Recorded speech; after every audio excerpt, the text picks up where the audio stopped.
Welcome to the OBSTACLE podcast featuring Benny Gifford and Brakken Crocker. Whether you want to dominate your next obstacle race or just get started in obstacle racing, you're about to discover every tactic you need to know, from gear to training to nutrition. Get the latest tips from the trenches, get your questions answered, and show up at your next obstacle race ready to dominate. And now, here's Beni and Brakken.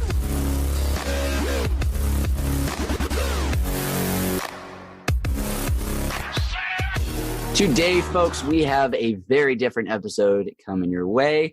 This is just going to be thoughts with Beni and Brakken. We've had some things that we've been super fired up about. Old man Brakken's going to get on his lawn chair and rant about some things that have been grinding his gears. Benny's going to talk about things in third person, apparently. Brakken, how do you think this chat went? And are you a little nervous about it going out to the world? It's not a normal podcast. It's not a normal podcast, but this is something we've had some push for from the viewers.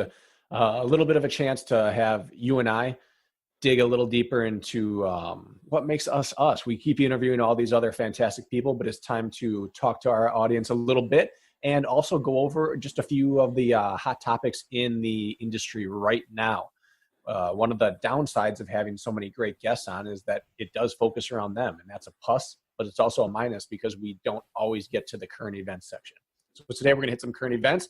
We're going to get philosophical for a little bit. We're going to let old man Crocker rant about some things and just dig into what makes Beni sweet and what makes Brakken bald. You ready to do this thing? I'm so ready, man. Let's dive right in. Old man Crocker, got any rant? That's right. I'm starting out with a rant today. We're going to bring crusty old man Crocker. Get off my lawn. You ready? Yeah, man. Let's hear All it. Right. Well, this has been present since the dawn of time.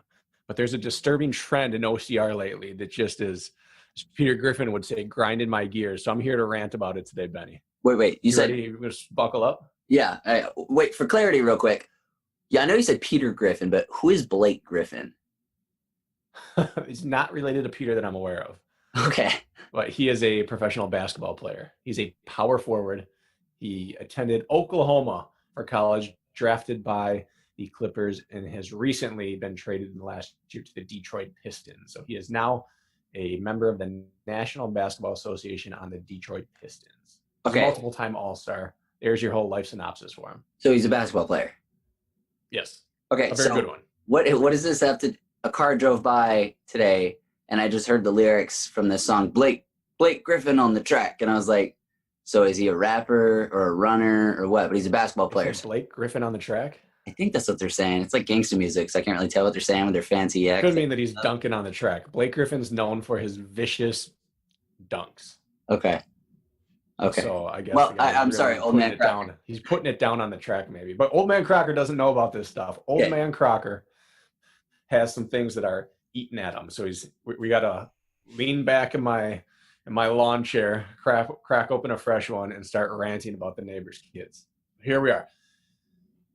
I'm sick and tired of hearing people building all these crazy excuses before their race even starts or after their race, and it's generally done on social media, all about this concept of how they're not perfectly peaked and trained and fit for this particular race. And it generally goes something like this. Oh, super excited to head out to Spartan race in Austin, Texas this weekend. Everyone's good's going to be there. Man, I'm just coming off of a huge off season of taking time off. I'm dealing with some sciatic nerve issues, and I'm really just training through this one. I only got started running about 2 weeks ago, but really can't wait to get out there and throw down #no excuses, #blessed. Come on. Are you kidding me? You can't #no excuses after you just spent the previous 300 characters making excuses about what could potentially go wrong with your race. And the same thing happens after the race. Oh, I had a great race, but I could just tell my legs weren't as fresh as some of these other guys coming in. All right, hold on. First of all, this is preseason, basically. We are in the month of what, Benny? March. The month of March. Everyone's legs are not fresh. No one's peaking for March. This is a 10-month season. Of course you're not peaking for this race. And to say my legs aren't as fresh as anyone else, is there some freshness scale? Is this the local supermarket where everyone has this nice little marker on their legs where you can walk up and be like, ooh, that's 97% fresh. Absolutely not. That's ridiculous. Certified fresh. This is, yeah, certified fresh. Oh, his legs are fresh, but mine are a little bit overdone this week. Come back around in a few months and I'll have some certified fresh legs for you. He's got those you don't know the organic state legs. of everyone else's training. He's got those organic legs. I'm rocking them on. Yeah, organic. Oh, come on. Just outrageous. So first of all, stop hashtagging no excuses when all we're doing is making excuses. Second of all, nobody cares. Some of your followers might care, and they can go online after you don't do well and say, well, you know, he didn't do that great because he's really been running hard lately and he didn't taper at all coming into this race. And you know what? On top of that, he just started running 3 weeks ago. I have known people since the start of my athletic career who are always just coming back. They've only been running for 2 weeks. That's like the most common excuse I ever hear in the running where, I just started running 3 weeks ago. Well, give some context, man. Like, you started running for the first time in your life 3 weeks ago, or you started running for the first time and since your 3 month off season, or you took a week off while you went on vacation and you started running 3 weeks ago after having 9 months uninterrupted training. Like, there's no context in these posts. People make it super vague and open-ended, like, oh, I'm just training through and I just started running 3 weeks ago. What is that? Yeah, you had an off season. Everybody did. But it's not like you just didn't put in a previous decade of hard work. You're going to get back to it just fine. And everyone's getting back into it. Why are we making these excuses? But here's why they're doing it, Beni. Sweet Beni, get off my lawn. Here's why. Because they want to have this built-in excuse for if things happen to go wrong, suddenly everyone can defend them on social media and say, yeah, but guess what? He had this and his legs were a little tired and he had a runny nose and his tonsils were inflamed and you know, that's why he's a warrior just for showing up. Or maybe he does happen to have, or she, whoever it is, happens to have a great race. And then they get to say, wow, that person did it on top of not having fresh legs. Can you imagine how much of an animal they are to not even peak for this race? They were training straight through.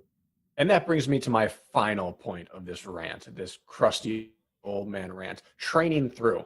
Everyone loves to just throw this phrase around. Oh, he's just training through for this race. Don't worry, man. I'm just training through. We already said it. It's a 10-month season. Everyone's training through.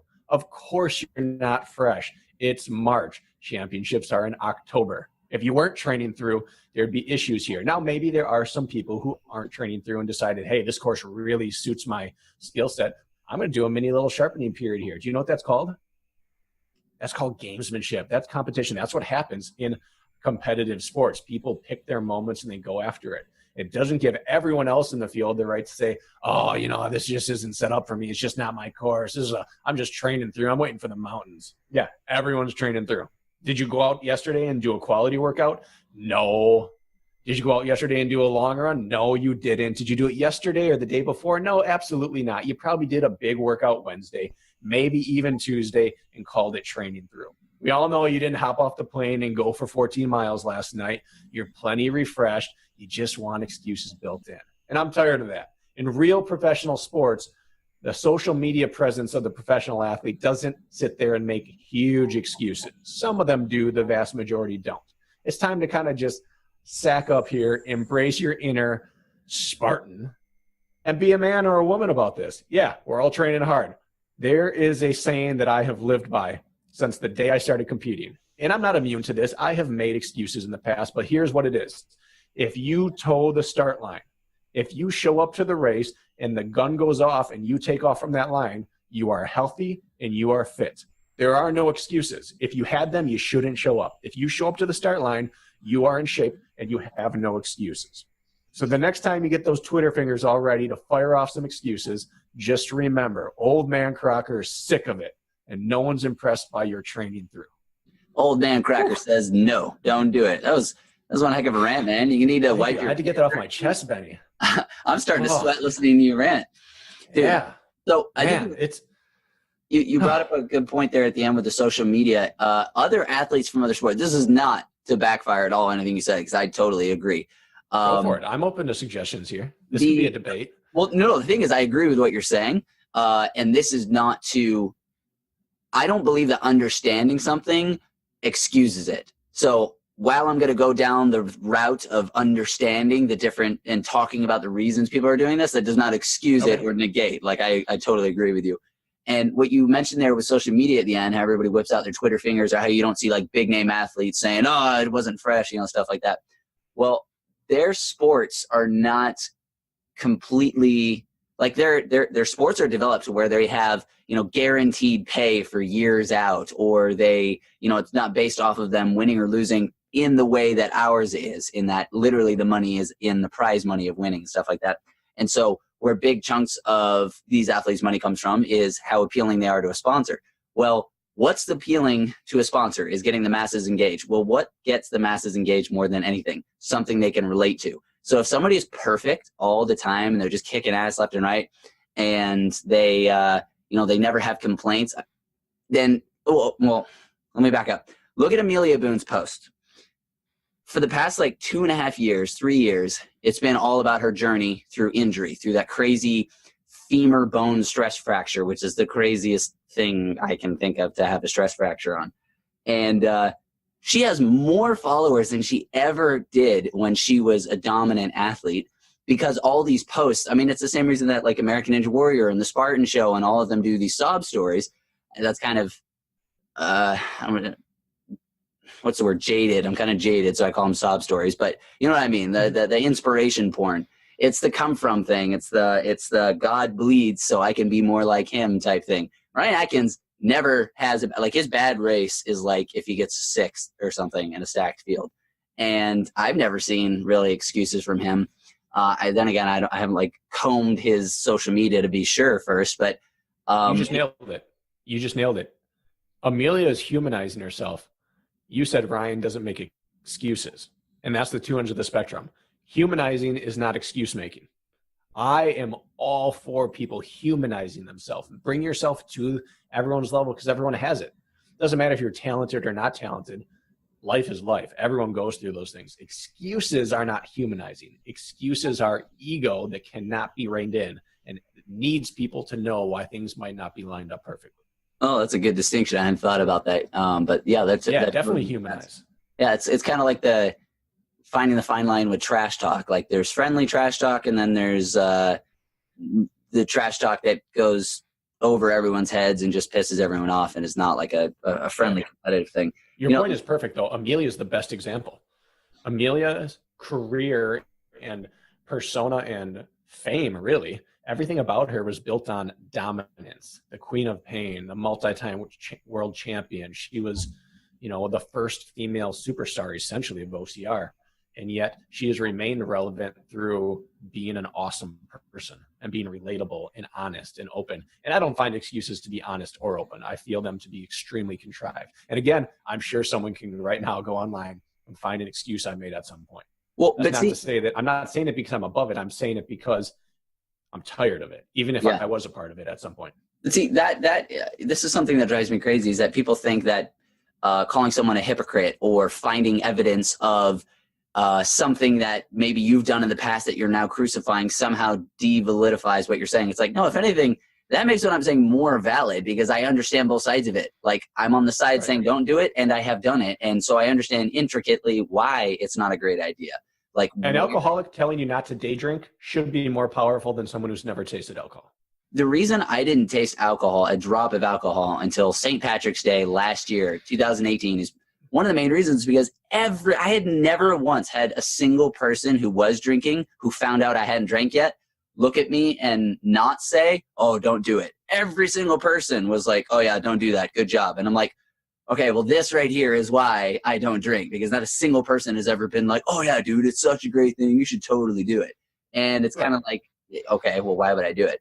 So with what you were talking about there, it made me think about John Yatsko. I was pretty enamored with the thought of that guy years ago. He had, it was an article I read with him and Tim Sinnott, who I think that's got to be the only interview he has ever done ever, at least that I can find. We're going to get him on the show, by the way. We're going to get him on here. If you could do, because I know you know him personally, if you could get him on here, that would be like getting Cody Moten on a podcast. It's like, I bet we can get both.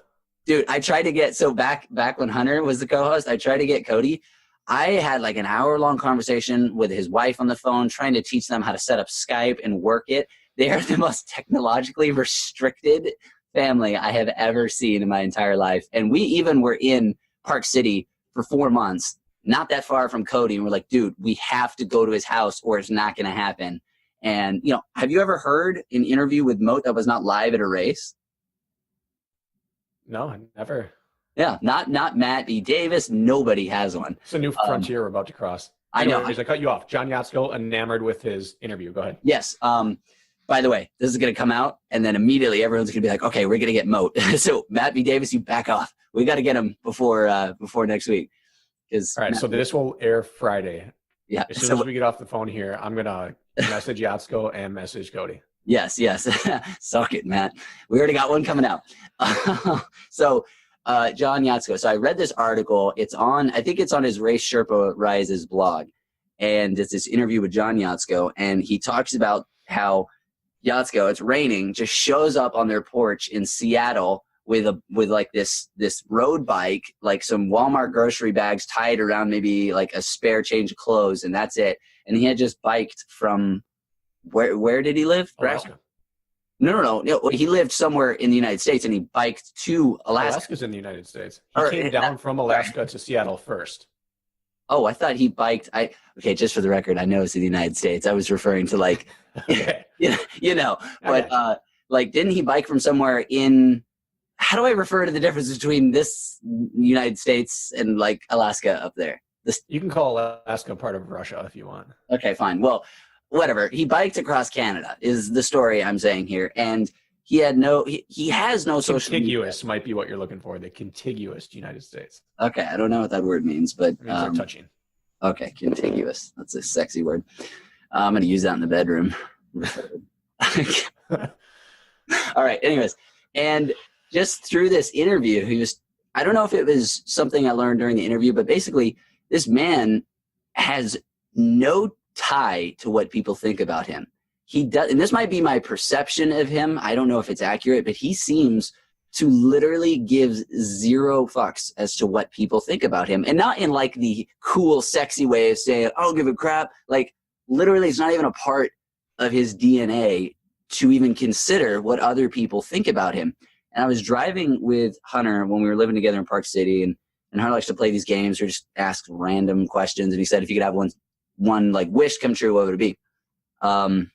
Hunter's was he wants to be able to speak to squirrels, I think, and have them and be able to understand them. Not shocking at all. And mine immediately was, I wish that I could, to the core, 0% consider what other people think about me as part of the definition of my self-worth or my actions or my happiness or as any motivation for anything I do. That might come from the fact that I've had basically any problem I've had in my life has stemmed from me thinking something about the way I think other people are thinking about me. And so that at the time, I think it was about that time I was reading this article, it just blew my mind what you could accomplish if you literally didn't even acknowledge the possibility that somebody was judging you. That's interesting, especially being someone who is not only visible in the world of media, social media, but also an athlete. Because I have a slightly different take on that. As an athlete, I feel it is incredibly useful, at times even healthy, to be driven by outside perception. But I think there's an important distinction, at least in my mind. I'm not saying this is the right way. This is just my perception.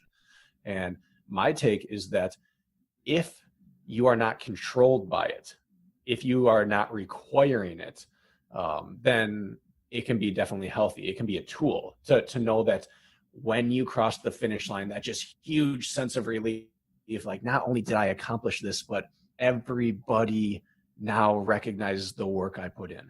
And when you're working on days that you're not quite driven, realizing people will expect more from me, or people expect me not to do this. And this can even be a narrative that's generated in your own mind, that no one believes Beni Gifford's going to win the 100-meter world dash, 100-meter dash OCR world championship. No one believes that he can beat Nicole Miracle in the 3K. It doesn't matter if anyone does or doesn't believe that. If it's true up here, and if you're worried about what they think, it can be super powerful, and it can also be enriching, knowing that the people around you who care about you and are invested in you will have a shared sense of pride in your success and your hard work, people that will share your sense of despair when you have setbacks. I think that's very powerful, as long as you don't need any of those. Yeah. When you exist based off those and for those alone, that's when we hit those really shallow social media personas. That's when we hit people that can't put their phone down. They can't exist. You know, did a Spartan race even get run if no selfie was taken, flexing in the mud, that kind of thing. Like, if they don't have their finisher medal to show people, they didn't accomplish anything. I think as long as you don't get to that point, it's healthy.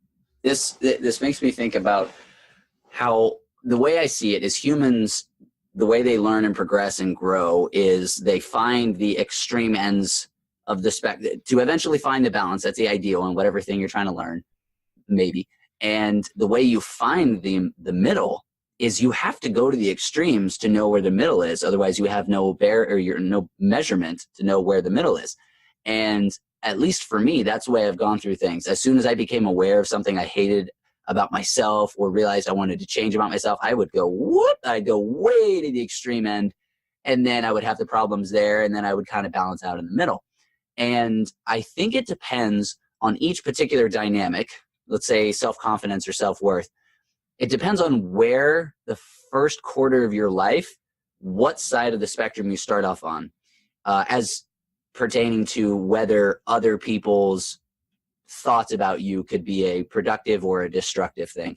And I think if you start on the downward slope of confidence and hyper self-inflection, that it's going to be a long time before you can reach that balance to where that is a positive fuel or a fuel that can help you attain positive things rather than something that beats you down.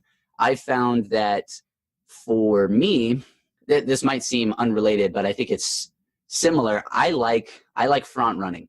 I get a boost when I'm being chased, and it's not even about being chased. It's fun to call it chased because that's the terminology everybody uses, but it's a boost. It's like the law of attraction to me. It's what you focus on expands. If I'm not having to expend any energy on tactics and, calculating the distance between the guy in front of me and, trying to spend energy fighting any kind of negative thoughts. If all my thoughts are on the open course in front of me, my speed always goes through the roof. How I feel goes through the roof. And so for me, I haven't quite found that balance. I haven't come that far back down the spectrum yet to where I evenly am fueled by my own internal ambitions and then, the haters or whatever. But I am starting to see that a little bit more come up in me. When you said cross the finish line, I want to change gears here just a little bit.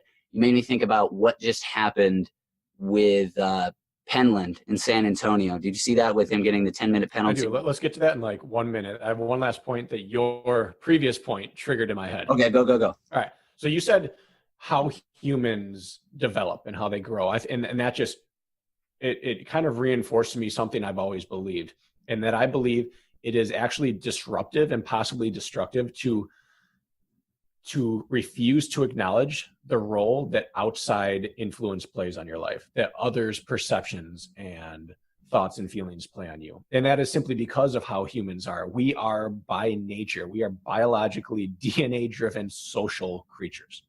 We are the most social of creatures. Whenever we see behavior in the animal world of herding or nesting behavior, or parents that parent their young after they hatch or after their birth, like, wow, that's very human of them.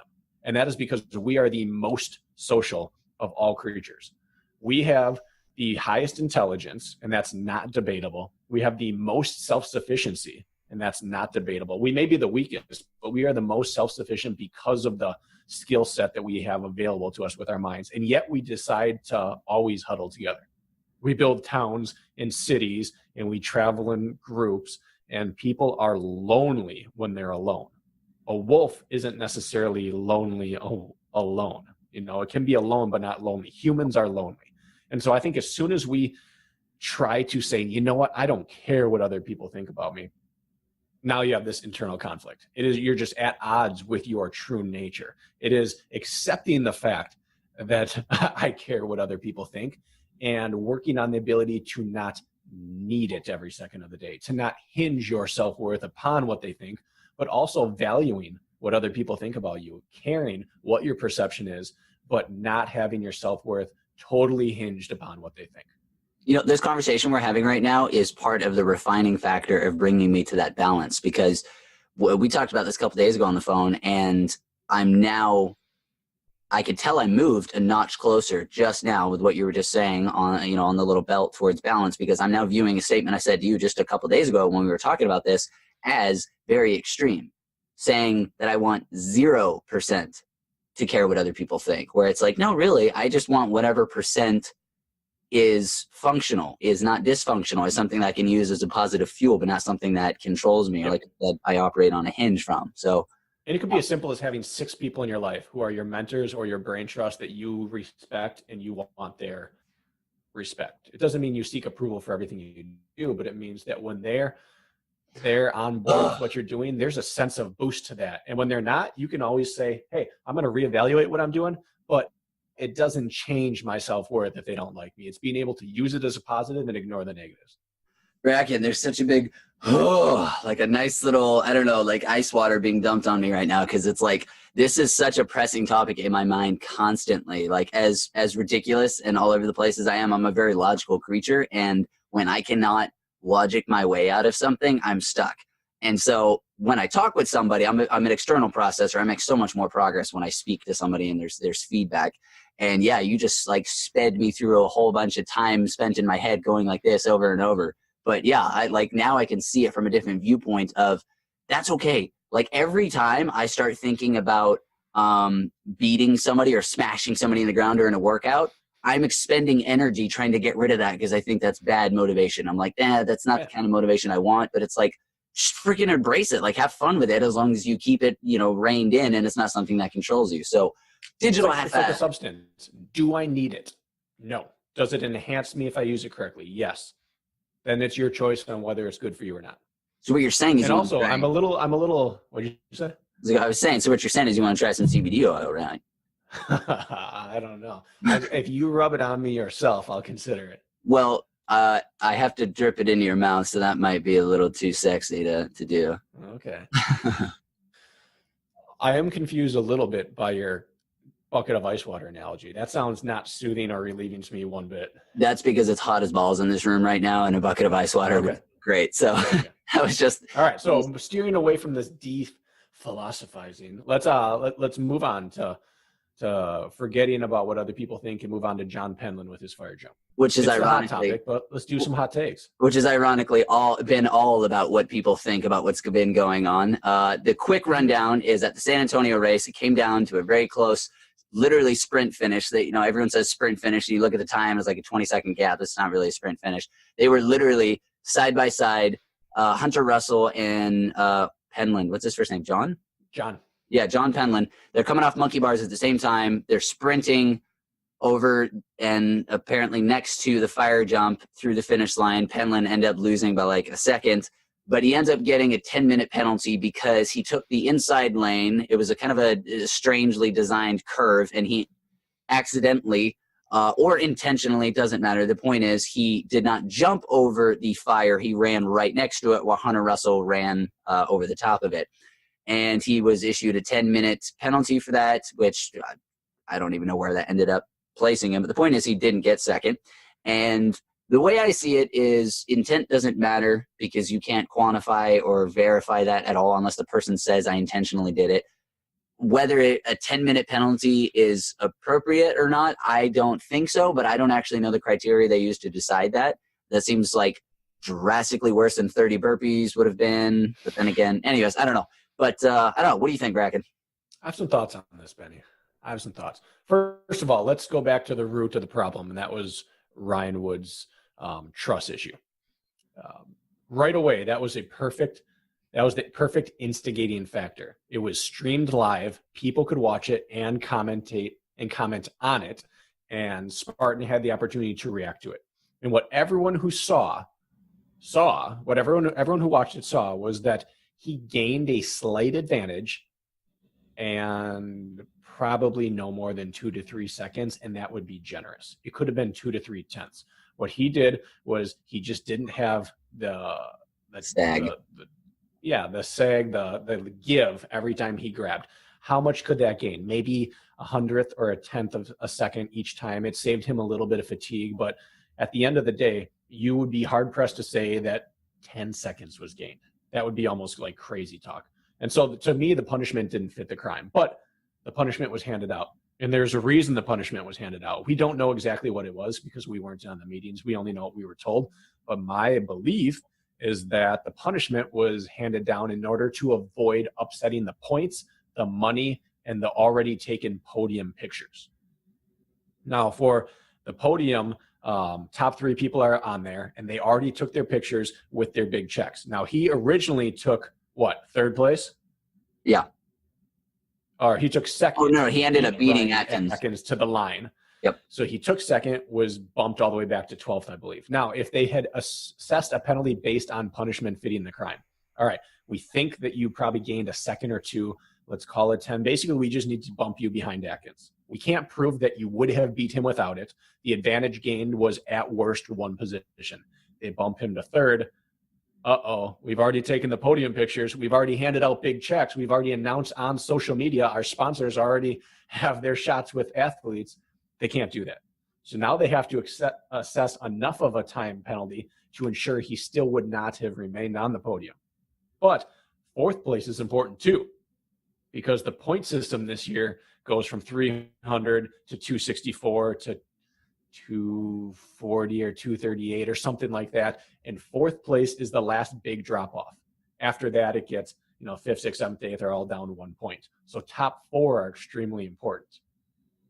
Man, you can't take 4th either. Old man crackpot with the conspiracy lawn chair theory. That's right. I got the tinfoil hat firmly in place. So now he can't take 3rd because of the podium, and he can't take 4th because that screws up the whole point series right now.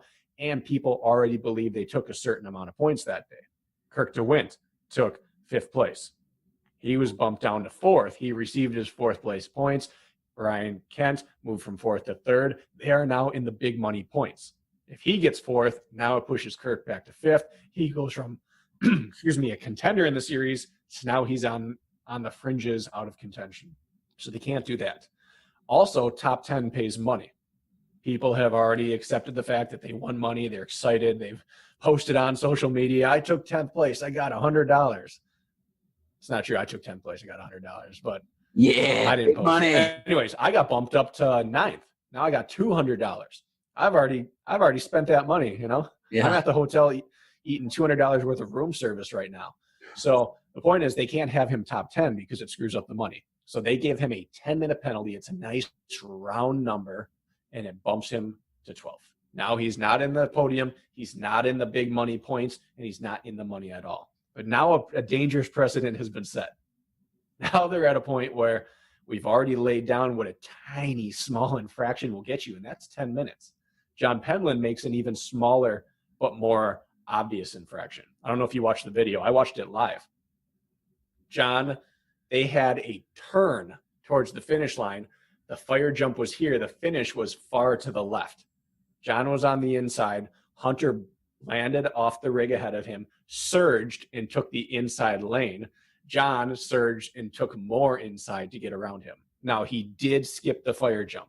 That is not debatable. But what is debatable was an advantage gained. I don't know if you saw pictures of the video. That was the most piddling, weak fire jump I've ever seen in my life. There were no roaring flames like there usually are for first place.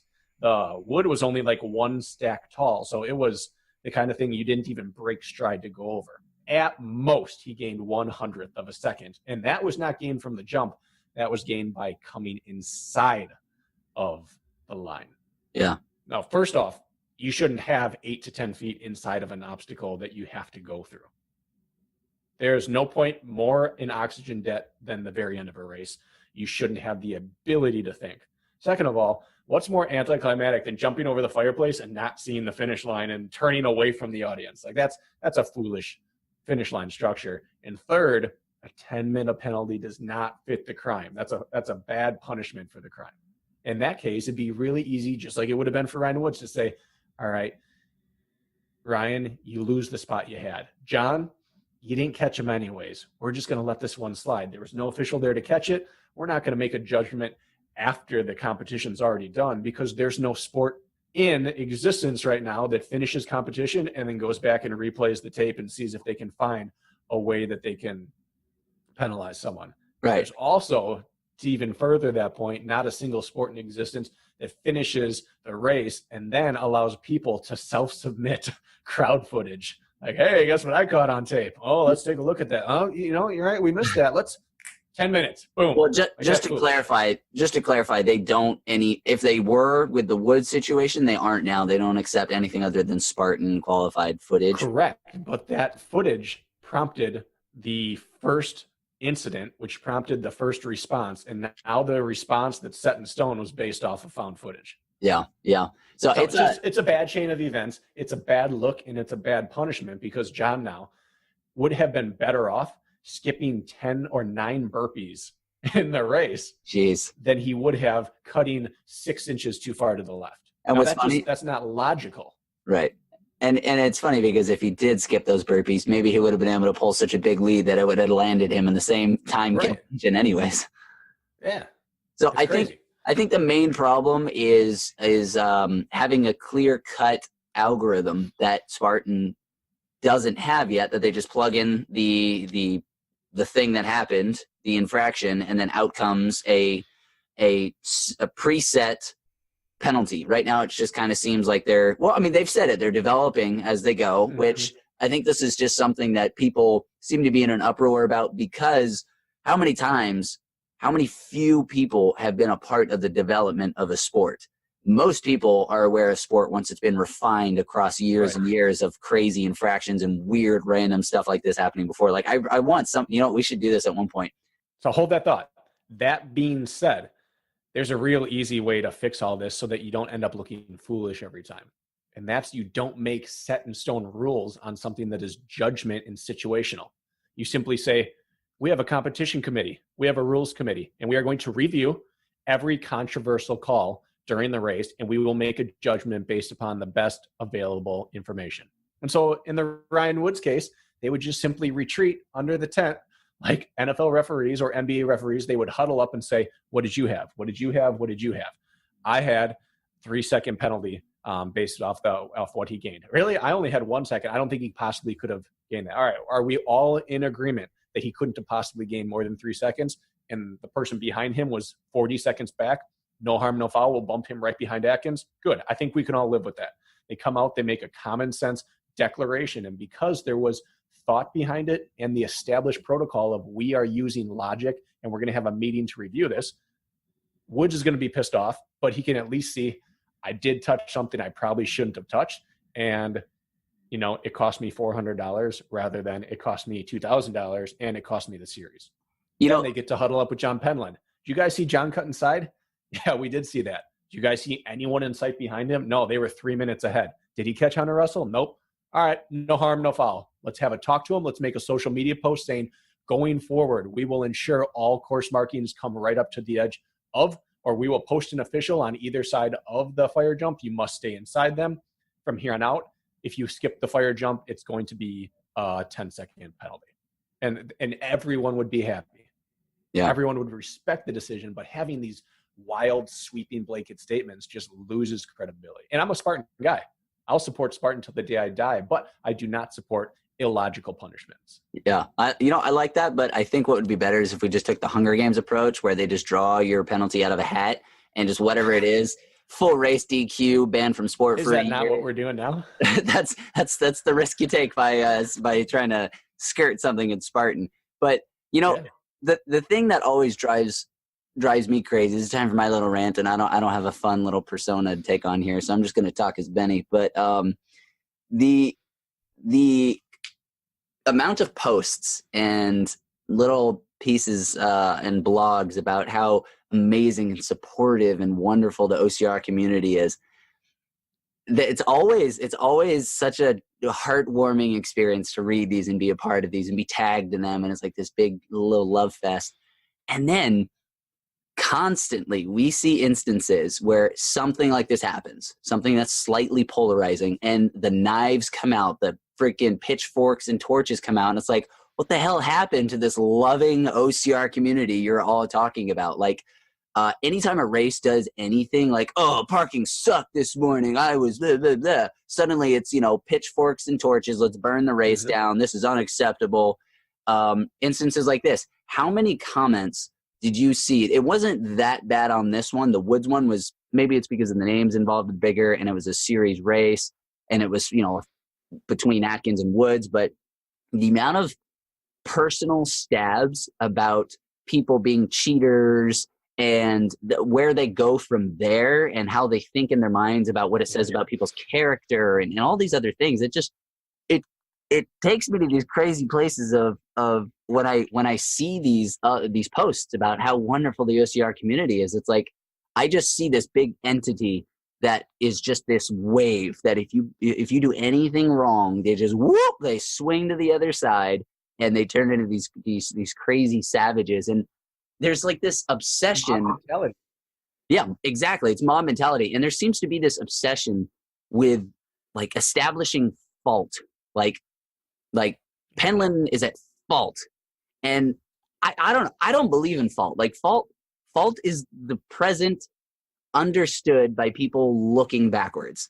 The main point of assigning fault and blame is to lay out punishment and reconciliation, which is only desired by the underdeveloped and immature. I think we need to look forward. Everyone knows the belief, or by those who have been truly wronged.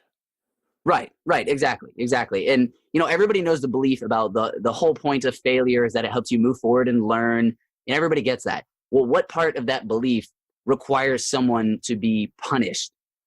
That to me seems some kind of like, I don't know. It seems like a part that is just not focused on looking forward. It's understanding the present and then trying to assign damage for something in the past is looking backwards. I agree with you. I think people come in carrying this like giant monkey on their back, and they just can't wait to get that monkey off and throw it at people. It's a strange analogy, but like there's this thing they're carrying with them. And the moment they see an opportunity to let loose, they do it, whether it's deserve it or not. And one of these big things that people carry is this giant anti-Spartan, hatred. And it may sound hypocritical because I just got done ranting against a decision. I don't know if ranting is the right term, but decrying a decision that Spartan made. But the point is that I was disapproving of the decision and the process, not the brand, not the corporation. People hate Spartan. Not everyone, not most people, but there's a sect out there that just wants blood from Spartan. And anytime something happens, someone goes off course, someone cheats in their race, someone's shown cheating and doesn't get caught, someone doesn't cheat but gets punished for it. This is why Spartan's just about the money. This is why they don't have my business anymore. Like, all right, don't let the door hit you on the way out. Yeah. What was the point? You just waited for this opportunity to tell everyone why you don't like Spartan anymore. I'm not going to be like sitting up here and defending everything they do, but I think one thing we can tell is that they're the best at doing it. Everything they've done has just been more successful and generally better intended than what the vast majority of businesses in this industry have tried. Yeah. And what I'm about to say has no bearing on the quality, or it's not meant to disparage any other entities that have attempted to do any of these things. But Spartan in 2019 has been setting a new standard of what social media and media should look like for a company. Like how many, this new, what do they call it? Has done fantastic things for Spartan. Dude, it's, who is it? Shout out to Anthony. He is head of marketing at this point, or social, and maybe social marketing as well. He has a huge, heavy hand in Spartan's social media account. And he is, and I hate this phrase, but he is absolutely killing it right now. He is like you said, everyone notices. You'll see it in every thread. Man, Spartan social media is on a different level this year. And it's true. They have done what no race ever did. And they've become like cool with the masses. Well, their races were cool with their cliques, but they never transcended OCR. Spartan's starting to transcend OCR with their social media account. Yeah, and they've done what no other entity has even tried that's not a race, like Mud Run Guide, OCRM, ORM. They've all done their stints at, race coverage and reviews and these little shows and stuff like that. But what are they calling it now? Where they do the little, what is it? Under the Wire. Under the Wire. It's so well done. It's just the right amount of cheesy, good coverage. The content is fantastic. It seems like they have somebody specifically with the skill set of developing a good presentation, and then they have somebody who specifically has the developed skill set of being a commentator and being good on camera, and they put the two together rather than somebody just trying to do their best to put it, again, not meant to disparage the other attempts at it, but they've got it down. You nailed it. For the Spartan, one of their biggest issues in the history of their company has been they have had people either wearing too many hats or wearing the wrong hat. They grew so quickly that you had people thrust into positions that they were not qualified for, or they couldn't afford to or didn't want to pay to the level of performance that they needed. And they had people like, hey, well, I'll do it for that amount. And there were people wearing hats that shouldn't have, or they were wearing the hat they were supposed to, but they also had 6 other hats on. And what we are seeing in 2019 is what happens when you put the right hat on the right person. You suddenly have just what you said, someone whose job and whose expertise is doing that. And it really changes the outlook on things. And, it's still apparent that they have got a few little leprechauns running around the Spartan office with the wrong hats on because of this. I mean, you know about how they signed a deal with the CBD company when their own world championships is governed by WADA, and WADA will ban anybody who gets tested and shows up positive for having not CBD, but THC or any of the other cannabinoids on there. And they didn't realize that until they signed a sponsorship contract with a full spectrum CBD oil company. And I was like, oh, Spartan. Talk about the podcast. Is this a good time for a PSA, a public service announcement, that if you are an athlete using CBD oil, you better make sure it's not full spectrum? Well, because while CBD is okay by WADA, you cannot have any other active substance in there. Well, so here's the problem with that is it used to seem like a good blanket statement to say you can use CBD isolate with no THC in it, which everyone acknowledges you lose. I don't know what the percentages, but it's the majority of the health benefits. Yeah, you lose a huge amount of the health benefits from it. But the problem is, Brakken, is in the fine print in the WADA description of the CBD and THC ban, whatever. It doesn't just say no THC. It says CBD explicitly, just that cannabinoid, not the other 117 cannabinoids. Every cannabinoid is banned other than... And the problem is no company knows how to isolate. Like when you get CBD oil, even if it says CBD isolate but no THC, it's got way more than just trace amounts of all those other cannabinoids in there. Now you're allowed trace levels by WADA code. Even though they're banned, THC is even allowed in trace levels. And I forget what it is. It used to be at like, I'm going to make up a number here. It used to be at like a 0.04 and now they're allowing 0.61, and they were like High Times magazine or something like that even said like, wow, this is surprisingly like lenient by that. And so I believe, and I could be a little bit wrong on this, but I am like 95% certain, maybe 94, that there is still a leniency level for trace elements. Well, I think they were afraid of catching athletes off season who were smoking pot. You may have more updated numbers on that. From what I had studied about a month ago was even trace amounts of any cannabinoid except for CBD, including THC, was not allowed. But then the other side of that is they don't even know how to test for the amount. It either shows up or it doesn't. Like, unless they do a hair follicle test, which Spartan is not paying for them to do, it's just a piss test. It either shows up yes or no.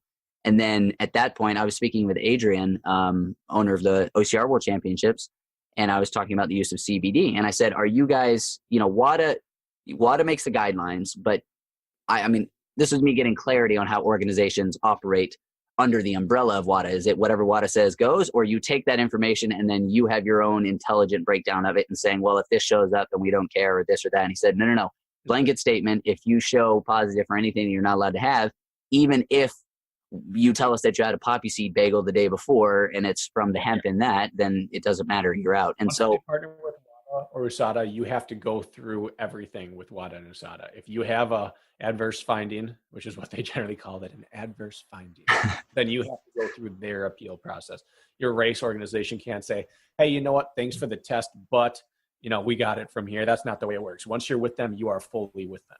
Yeah, I didn't realize that. And I guess that makes sense because they would want their name tied to consistency, not to organizations doing whatever they want under their name. So that makes sense. Now we're talking drugs. And I'm not here to make hot takes all day long. And I'm also not here to beat a dead horse. But can you think of anyone that would have benefited from this Spartan trust controversy more than Ryan Woods? Ryan Woods is the only athlete in the history of our sport to test positive for a banned substance. Ryan Woods had, deserve it or not, I'm not here to make judgments on it. That's a conversation for a different day. Deserve it or not, he's the only athlete who had proof of being someone who is cheating the drug code, right? He's the only athlete to ever have proof of it. Whether he did it intentionally or not is irrelevant. His reputation is out there. And no matter how many people believed him, there's always that population that didn't. So I know he got nasty inboxes. I know he had people that unfriended him, stopped following, posted bad things on his posts. That's what happens when you have a positive drug test. There was not anyone who could have benefited more from a Spartan screw up than Ryan Woods. Suddenly we have hashtags in Woods We Trust. This is a guy who has a positive doping test. And he now has the full trust of the OCR community. He could not have picked a better race to have a screw up. Now, he's had a Savage race screw up or two, right? He went the wrong way one time or something like that. Someone exited a water pit early, and he was part of that whole thing. That wasn't a positive look. It wasn't super negative, but it didn't pull him too much one way or the other. This Spartan trust issue elevated to him. He was already well liked in the community, but it elevated him to icon status. He is now officially the people's champ in the sport. And it's mind-boggling how he got to that point, but he can thank that Spartan overreaction because he got this just overwhelming outpouring of support from the OCR community afterwards. I mean, there were people wanting to start petitions, and they started hashtags for the guy. And again, this is a guy who was a pariah a year earlier. And suddenly someone who has a documented history of rule break. Again, we're not talking whether it's positive or negative or he wanted to or not. He had a documented rule break, and he is now being defended as the defender of rules and integrity. This is the greatest PR move for Ryan Woods there could have ever been. And I don't know if he is aware of it or if many people have stopped to think about it, but he should be thanking his lucky stars that he was involved in this and came out smelling like roses. It was this cleansing bath for his image in this community. And it's crazy. Like a phoenix from the flames with short shorts. You know what? Here's my conspiracy theory is he has an under the table deal with Joe DeSena to create polarity that keeps the entire OCR world's attention on Spartan while they undercut races like Tough Mudder and make sure they schedule specifically to get rid of their attendees at certain race weekends. And look, man, I mean, this is the same year that Tough Mudder eliminated all their competitive prize money and all their competitive events. So I'm just saying. Crazier things have happened.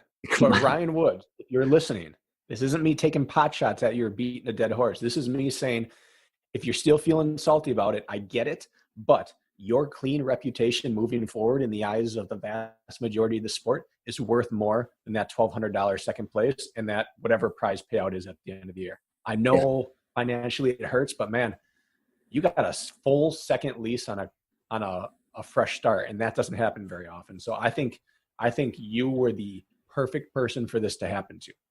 Yeah, and I hadn't thought about it in those terms yet. I think a lot of people are going to be messaging Woodsy right now saying, hey, fast forward to 55 minutes into this podcast to talk about you. And if you did fast forward to this point, Woods, good luck this weekend racing Ryan or Yuri Force and I think his name's Zach in Savage race. Good job.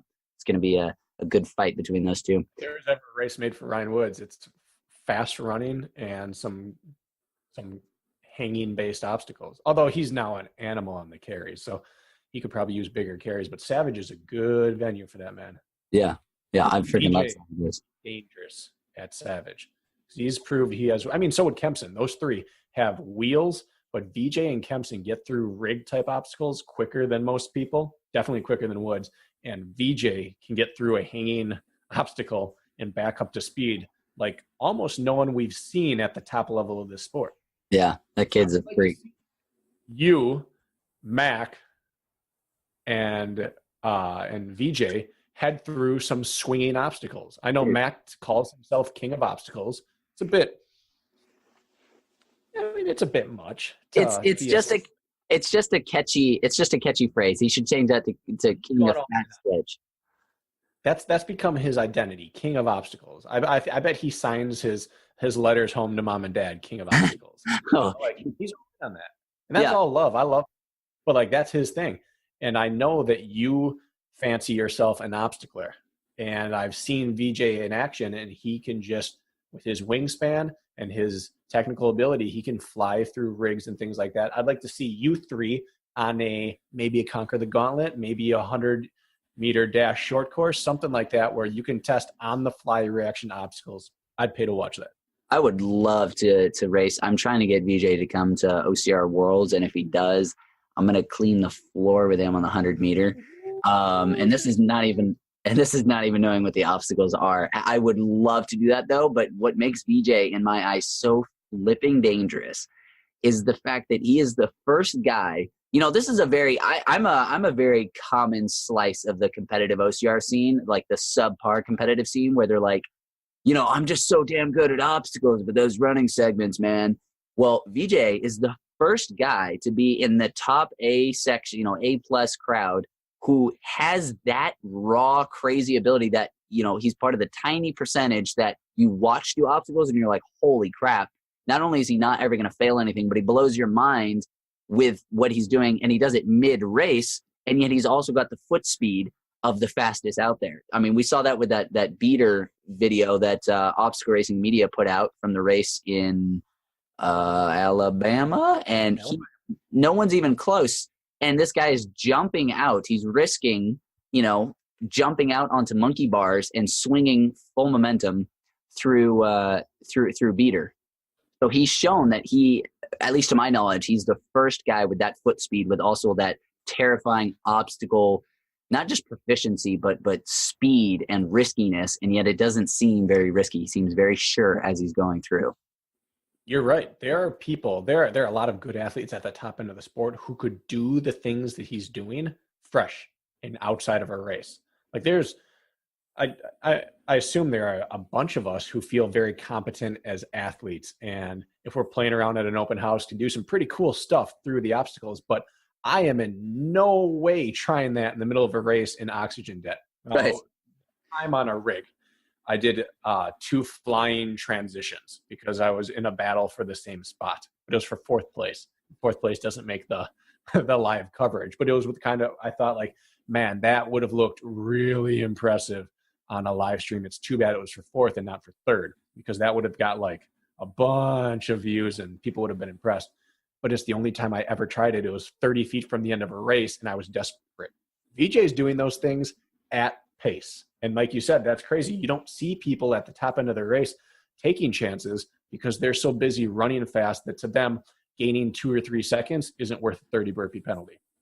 Right. And he has the insane level of confidence in his obstacles that he does those moves in rhythm. And you're right. We've never seen someone do it in rhythm. You talk about John Elbin and Ryan Atkins both have it, where you watch them do obstacles and people kind of think like, they just don't fail stuff.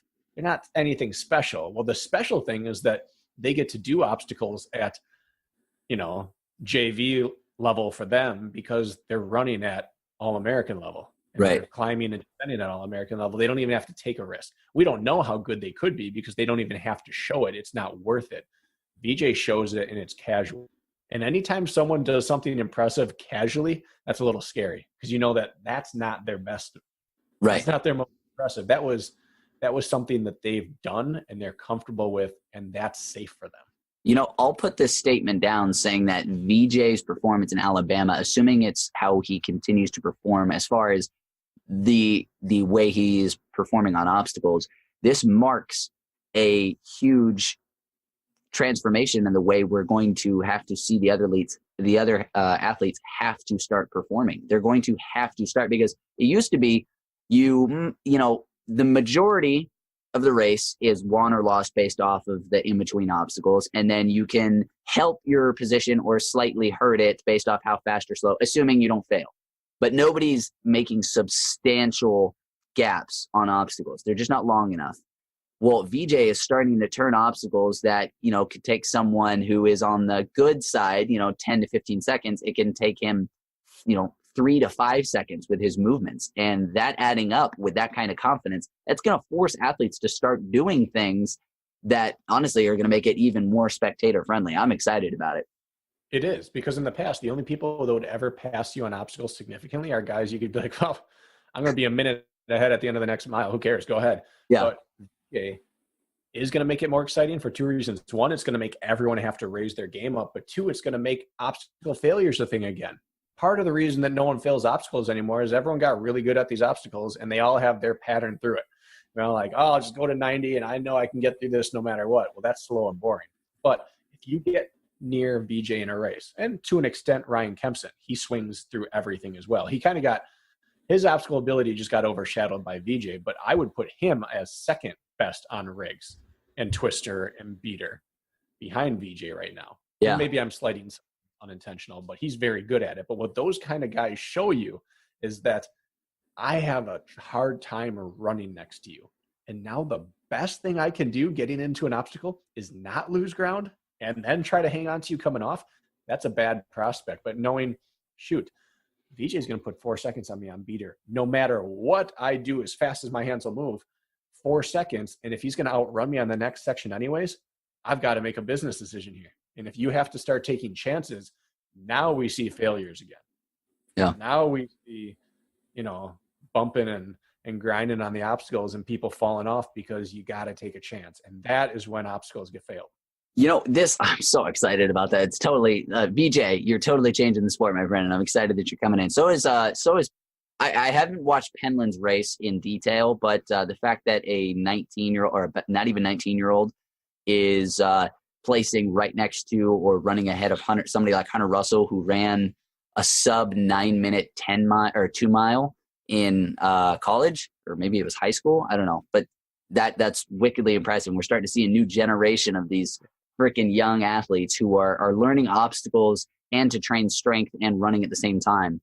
But there's this unclear, blurry line for me that is struck constantly, that is painted by all kinds of people in positions of like power and competence. And it's a tug of war between two ideas. I learned the first from my religious upbringing and it being repeated again and again in movies. It's I know you're ready to lead because where others shouted, "Pick me," you insisted you were not ready. This places humility as like the deciphering factor for leadership and promotion. And then there's the opposite, which is I learned from business professionals and successful entrepreneurs saying, you always bet on yourself, or when there's 3 seconds left tight in the game, you want the ball. This mentality places self-confidence above humility in a situation requiring someone to take a lead. Now, I don't know how to, or if they're both equally valuable and they just belong in different aspects of life. But I find that during racing, I'm always thinking about these different things when it comes up to obstacles. Am I going to play it safe going through, which to me, for some reason, I connect to the bet on me every single time type mentality. And then am I going to, or no, wait, not the play it safe, whatever. You get what I'm saying? But I don't know. How have you played with those two different mentalities in your life, athletically and being a father and being a teacher and things like that? I've always been the type of person who's not impressed by words, which is funny because I talk so much. But I'm not impressed by people telling me what they're going to do. I'm impressed by people doing what they're capable of doing. And I'm even more impressed by someone who has the self-confidence and the patience to not tell you what they're about to do and then blow you away with what they do. It was always what was so scary about racing Hobie and Cody is that they were just these meek looking people who didn't say a damn word and then ripped your throat out politely. Like the people who are really brash, you see it with fighters all the time. They build up this big persona. They get really brash with what they're going to do. And they use it as a weapon to try to get in someone's head. And it always struck me as strange because once the cage or the ring, you know, once it shuts behind you, that's all stripped away. If your opponent was not affected mentally by that, if they were not brought outside of their focus, you don't get to take that in there with you. You don't get to take all that in there. All that's left is what you brought there and what you built in training and what you were blessed with physically. And so it always seemed like it's strange to be writing big checks if you can't cash it. But what always impressed me was the guy who could roll up in an old rusted out Camry and write a 6-figure check casually and walk away. Like that guy is not caught up in what other people think he's about to do. He knows exactly what he's about to do, and he is just laughing inside the whole time because everyone else can run around running their mouth and saying everything, but he's going to walk out of here with the victory. And Brakken, that's what's always impressed me. I got to ask you a question then. Then why are you shoving this whole Nicole thing in my face, okay? I did my best, and I couldn't beat her, and then you're trying to say you need to beat her, and I'm like, what do you want from me, okay? I'm being real. Because we're on a podcast right now, and I gotta stir up some controversy from time to time. But in reality, if she was a man and you were on a level playing field next to each other in a race, I'd want you to calmly go about your warm-up, never even look at him, not even acknowledge that he's there. And if he does, smile and just say, hey, man, how you doing? And just give the air of not a care in the world, show up and just rip his head straight off of his shoulders. Yeah. With the guy-girl competition, there's got to be trash talk. But in serious competition, in serious things, in school, in business, in life, nothing earns my respect quicker than someone that doesn't have to talk about it. They just be about it. I love that. Yeah. It's a tough one to have that mentality and then get involved in a position where it's like trash talking is just what we got to get involved in because it's almost like the opposite of what you're talking about. Our world's changing. There was a time when newspapers and radio dictated what people thought. And you didn't have to say a single word about yourself because everyone was going to provide the words afterwards. An athlete did something and the reporters would do their due diligence and find out what their training was and find out their upbringing, find out the hardship they've gone through and find out the incredible, cool little stories about them. And they'd write about it. Every day there'd be a new newspaper article about it. There'd be a talk show about it. And everyone got to find out all these things through a second or third hand source. Nowadays, every single person has a voice that's heard by tens or thousands or millions, and they can't close their mouth about it. They have to tell you themselves what's going on and how impressive they are. And it seems a little bit less impressive when you have to tell me. I always have this kind of like litmus test. The louder someone has to tell me something, the less I really put any stock in it. Yeah. And that's how I feel about this world is right now. But unfortunately, where does the money go? The money follows attention, and attention comes from noise a lot of the time, whether it's deserved or not. And so a dangerous precedent gets set. Conor McGregor takes over with this crazy amount of outlandish, brash trash talk, becomes a multimillionaire, and now every fighter wants to run around and beat Conor McGregor. You know, Muhammad Ali starts talking crazy. Everyone wants to talk crazy because it worked for him. And now sponsors love the exposure they got from Conor. We don't want to talk with you unless you can give us ratings too. So you kind of get sucked into that self-fulfilling prophecy. But the people who do it the way that, maybe it's crusty old man again, but the people that do it the way that it used to be done, where your actions got other people to talk about what you were, and you didn't have to say a single word about it. That does it for me. Yeah, I'm right there with you, man.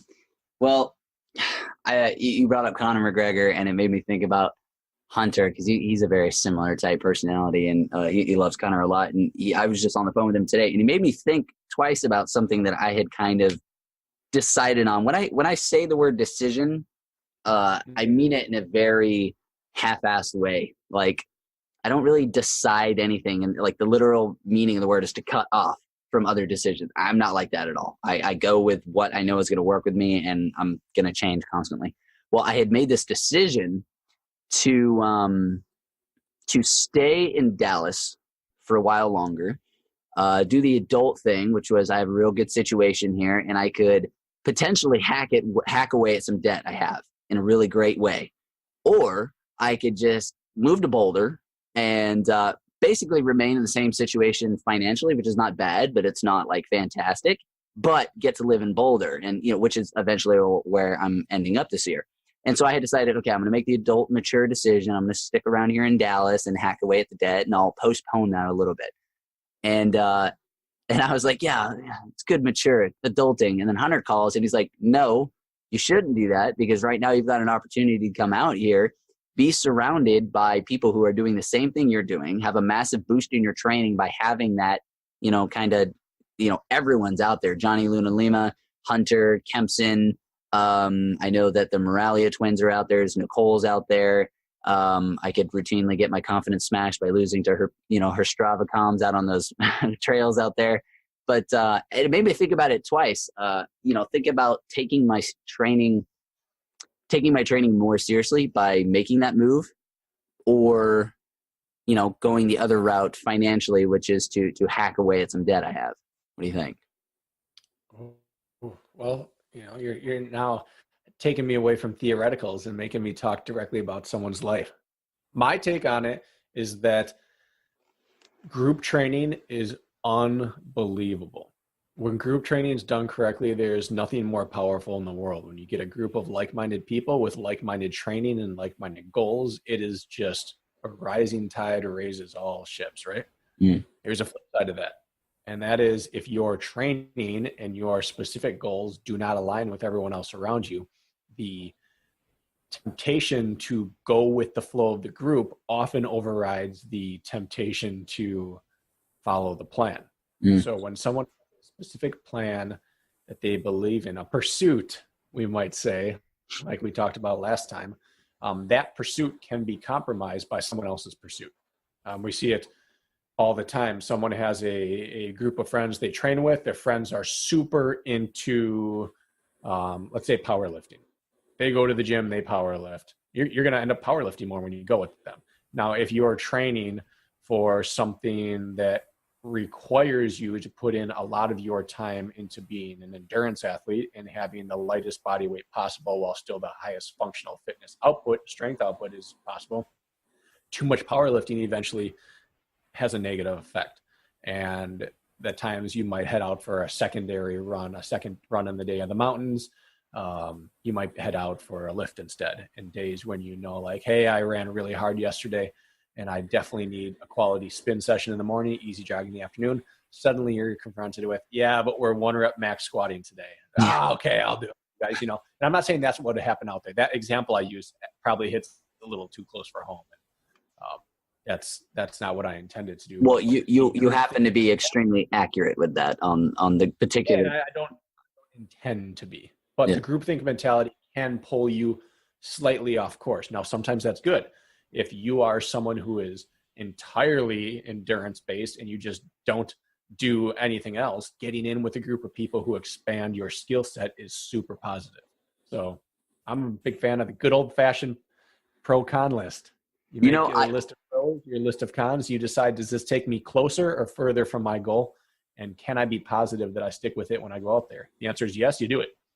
Yeah, I'm very much into the pros and cons list. That happens constantly. And I think Hunter was making the emotional sale to me there, whether he was meaning to or not, because I've been dying to get, first of all, even if nobody was there, I'm dying to go to Boulder. But then knowing that half the time I'm going to run into people that I race out on the trails just makes that even more. But then immediately I know how much I'll want to be involved in everything they're doing. And I know how much heavy lifting they're doing and how, actually, regardless of what they're doing, the point is, even if it was similar to what I was doing, I am so dialed in to doing exactly what I am currently programmed, because I believe that is the most efficient route, that even dialing 2% to hang out with a group that's doing something slightly different, I don't care to do it. Like, that little social benefit to me is not as important or as fulfilling to me as the gains to be had from sticking 100%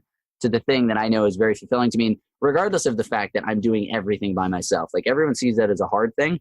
It is so much harder for me to find somebody who is at my exact current level of fitness, who's doing the exact same thing I'm doing, and is okay keeping the same pace as each other without it messing with each other's training. So honestly, I think gonna do the official list, but I can already tell it's going to end up me saying nope. I'm gonna stick around here because the benefits are greater, and it's kind of a wishy-washy thing to get me out there, anyways. I wasn't trying to talk you out of it, for the record. No, And I know. I do believe you have another talk with them and give them the chance of a rebuttal there. Well, I know what Hunter's bundle would be like. Don't be a pussy, Benny. Okay, you're gonna be out here. It's gonna be great. We're gonna do a lot of big, vague, exciting statements. You want some more philosophy here, Benny? Yeah. We talked pursuits last time. Here's my take on pursuits. Everything that's non-essential in your life. You checking pit stains here? I'm pretty sweaty right now. It's hot in here. Getting all fired up. It's like you were watching Cops. Yep. So everything that's non-essential in life can and sometimes should be pushed aside or compromised in order to pursue what you truly believe in.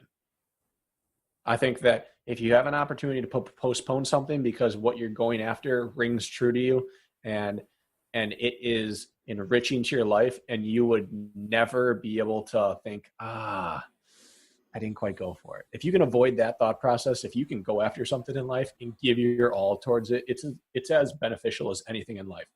Almost everything in your life can be pushed aside for a worthwhile pursuit, except for true relationships and finances. Now, by finances, I mean whatever it takes to be successful the rest of your life. I don't care if people are broke their entire pursuit. Going into severe debt is dangerous because you get done with your pursuit and suddenly, all right, that was really great and I'm screwed. You know, coming out of your pursuit broke is totally fine. This country is filled with people who go from broke to successful in a very short amount of time. It just takes hard work. Yeah. It takes a lot more hard work and a lot of time to undo debt. So saving true relationships, true love, true family, that kind of thing, and taking care of finances appropriately are pretty much the only two things that I think should ever get in the way of a pursuit. So I'm not telling you to go like attack your debt, put your pursuit aside. And I'm not saying go after your pursuit. The debt will still be there when you're back. You can go after it, but it's determining, does it have an opportunity to impact me negatively when my pursuit's done? Yes or no? That's a pretty powerful question that you should answer. Right. And regardless of if you were telling me or not telling me, it doesn't matter. I'm talking about you as in a third party, like an entity, the concept of debt or the concept of pursuit. Right. And whether you were, you don't need to add the disclaimer of I'm not telling you to, but because I have absolutely no ego, and I'll ask anybody their opinion on my situation in any dynamic ever, and I'll listen, and people will always add these things, kind of like what you were saying there. But I'm not telling you to do this necessarily. I'm just giving my mindset. It's like, I know I'm going to take what you're saying into account and I'm going to make my own decisions from it. But just happen to be lining up with that. I'm still going to have my little pros and cons sheet, but it was just in line with what I was thinking anyways. And I immediately have, say again? Come out with big prize money for that. What would throw a wrench in this thought process is they come out with big prize money for OCR World Short Course this year. Oh, man. Suddenly the 100-meter dash has, 15-10-5 or 20-10-15 or something. Then suddenly a business decision looks a little different, moving to altitude and training with Mac every day. Well, honestly, that would piss me off because it's like, great. So what the hell was the point of all this endurance training over the past few years if I finally decided to just be a 100-meter guy? I would almost be pissed because it's like that's naturally what I had an affinity for, is like fast twitch movements and obstacle proficiency. And if I just had to put all that aside for the past 4 years and finally start hitting like sub 17 5Ks, and now you come out with something that benefits 100-meter guys, you tell me I'm just going to chuck all that away because that's useless. But I don't know. Dude, I have a whole stream of thoughts that just started coming up about relationships and all this stuff. But we're at, I think, roughly an hour and a half at this point. And maybe? No? I see your face. Yeah, we'll save that for another day. Yeah, we got to save that. Tell the people what's coming next, a little preview. What's on the horizon? Yeah. Take it away. We're going to start doing some, I don't know, monthly, bi-monthly training check-ins. Benny's got some pretty specific things he's training towards, some pretty specific goals. I have some pretty specific training and pretty specific goals. people do send us a decent amount of questions. Like, we do want to know what's going on in your life too, and not just all these awesome guests you bring on. And so we're going to start doing that. Today was a little bit of a hodgepodge of topics, but a little just Brakken and Beni time. And we're going to have a few more of these coming, interspersed with our standard output of solid guests. But we have something in the works, Beni. You want to preview it? Oh, I'm excited. We're talking about the secret underdeveloped thing that we don't actually have the number for. Yeah, we're talking about that thing, right? We're talking about potentially volume 3. Oh, yeah. Potentially volume 3 of the Obstacle Dominator Training Guide. That's right. Before it was put together by the masterminds Hunter McIntyre and Ben Greenfield. Now you've got different minds on it. Everybody knows that Brakken Crocker is arguably the most studied and well-respected mind on whether it's exercise physiology or the things behind what makes someone a great runner or a great, well-rounded athlete. I mean, who else in the sport can dunk a basketball and run at the speed you do and handle yourself through obstacles and carries? I don't know of anybody, Brakken, but we've got this new Obstacle Dominator Training Guide. I think it's 3.0, honestly. This is a little unscripted. And Obstacle Dominator 3.0. I like the sound of it. Have we come out with a 3.0 in the past? That's the thing, is I'm not sure. Are we at 2 or 3 right now? Let's go with 3.0. All right. Regardless if there has been a 3.0, this is season 3, 3.0. And it's going to be better. It's going to be more well-rounded. It's going to have more content than anything you've seen before. And we're excited. It's going to be coming out very soon. And Brakken, why don't you tell me how excited you are about it? I'm pumped about this. This is something I've had on my radar for a long time. Ever since I had talked with Hunter about the first one they put out. I love the idea of putting the power back in the people's hands. You know, that sounds a bit, but there's something powerful about being able to use what you know. Yeah, you can always go to a coaching service, and you know, I am a coach. You can come to me and ask me how to train. I'll gladly train people. But I think it's even cooler when people figure out the tools and they can implement it themselves. So this training style this program is basically going to give you the template you need to build your own training. Now you can take it as is. It's a step-by-step, every single day has a workout type of thing. Off-season, preseason, competition season, championship season. You'll have workouts and a script, a build-up for every single type of championship, every type of race you're going to build towards, whatever it's going to be. But what it's going to do is it's going to put the tools into your hand for how to adapt that to yourself. So you can pay a coach to do that. You can pay Beni to do it. You can pay me to do it. You can pay whoever you want to coach you. You can pay Yancey. You can pay Richard Diaz, the Kempsons, Ian. Everyone's got a training system out here, right? And most of them are pretty good.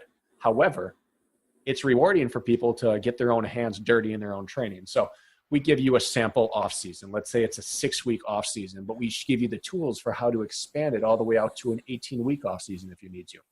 We show you a competition season. We give you a 5 to 7 week competition block, and then give you the tools for how to expand that all the way out to a 24-week competition block if you need to.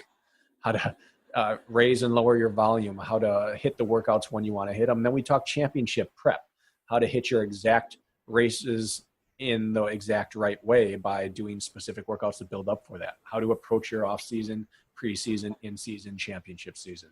So you can treat it kind of like you're reading a triathlon training book or Jack Daniel's running book or any one of those famous books out there. You read it, he gives you your charts, he shows you a progression how to do it, and you can follow it as is, or you can put your own personal spin on it, your own personal stamp. And I'm excited to hear the stories come back in of how people are using this thing to benefit them as an athlete. Individual athletes may vary, results may vary, and podiums are not included. Especially not if Brakken and Beni are on their race course. That is for sure. Straight. Now, that was just a taste. It's going to be coming out. We don't freaking know when, okay? We don't need to have a date for you people. So Brakken, we're going to be having that coming out in the next couple of weeks. We have been hard at work on that for quite a while. It's not something we're just like whipping out seat of our pants. And it's a strange turn of phrase there. Strange combination of things. Yeah, that was a weird combo, but hey, man. Hard at work phrase didn't work well with that either. No, it didn't. Well, we keep things spicy here. Brakken. Look forward to it. Get pumped. Tell all your friends about it. Get ready for the Obstacle Dominator. 3.0. It's going to be sexy. It's going to be quick. All right, Something Brakken. I'm really excited about, though, our next episode. Benny, we already talked about this, but I'm going to ask you again. What month is it? Well, it's March. And what happens in March? March Madness. March Madness. Now, the greatest month of spring is March. Now, that's a very small market there, but the greatest month is March because of the college basketball NCAA basketball tournament. And everyone fills out a bracket. Everyone other than Benny Gifford loves this season, and it's all about crowning a champion. And so we are bringing our very own March Madness tournament to the Obstacle Dominator podcast coming up next week. Next Friday, it's going to be live in the morning. Tune in for the, drumroll, Benny, March Madness shoe competition. We are going to take every contender for best OCR shoe in existence, and we are going to break down our brackets. I'm going to have a bracket. Sweet Benny's going to have a bracket, and we are going to break down the pros and cons, the positives, the negatives, the actual tiny little details about every shoe. We're going to be talking stack height, midsole density. We're going to be talking rubber compounds. We're going to be talking foot lock, heel cup, all these erotic terms that get the shoe gurus going. I'm getting a statistical boner right now. It's going to be a good one. And we are going to have our big whiteboard set up with our brackets showing us moving through the tournament. And I'm going to crown my champion. Benny's going to crown his champion. We're going to have the shoes here on display so we can actually talk, go over the features of every single shoe. One of the benefits of having Brakken Crocker on the podcast is I have run in every shoe known to man. I have a problem. The first step's admitting it, and I admit I have a shoe problem. I probably know more about shoes than I should ever know, but we're going to put it all to good use in the March Madness shoe tournament. So Brakken's going to be bringing the statistical lover demographic. I'm going to be bringing my foot fetish demographic. All those fans out there, if you've got any foot fetish friends, make sure they tune in to next week's Obstacle Dominator. There's going to be some nude toes on this podcast. Tune in on YouTube. Yeah, there's a little preview for you. Actually, I think you were talking, so I won't show my foot, which is probably good. But anyways, I'm excited about this. One of the most common questions we ever get is, what shoe do you recommend? And it's a tough thing.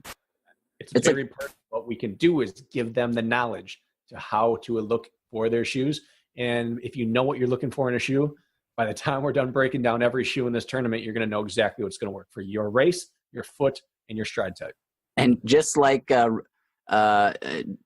for President said earlier, he wants to put the power back into the hands of the people. And so far, every recommendation for shoes is just that. It's a recommendation on what Atkins is racing in. So you should race in it too. What we're going to do is we're going to give you the knowledge to pick your own damn shoes based off of the knowledge of what the heel to toe drop is and why you should be sticking under 4 millimeter, depending on your experience with minimalist racing or the distance of the race you're doing or what kind of stack you've got. Basically, that was a supplement term. You know, words just come out after an hour and a half. That's real. Stack height. Stack height, yeah. Yeah. Talking water retention versus water drainage. We're just going to be getting into everything. So tune in next Friday for the March Madness Throwdown. Beautiful. This has been episode I think number 5, right, Brakken? Man, I think we're on 6, Benny. We on 6? I think Kent was 5. Kent was 5. That's right. This has been episode number 6. Thoughts by Beni and Brakken.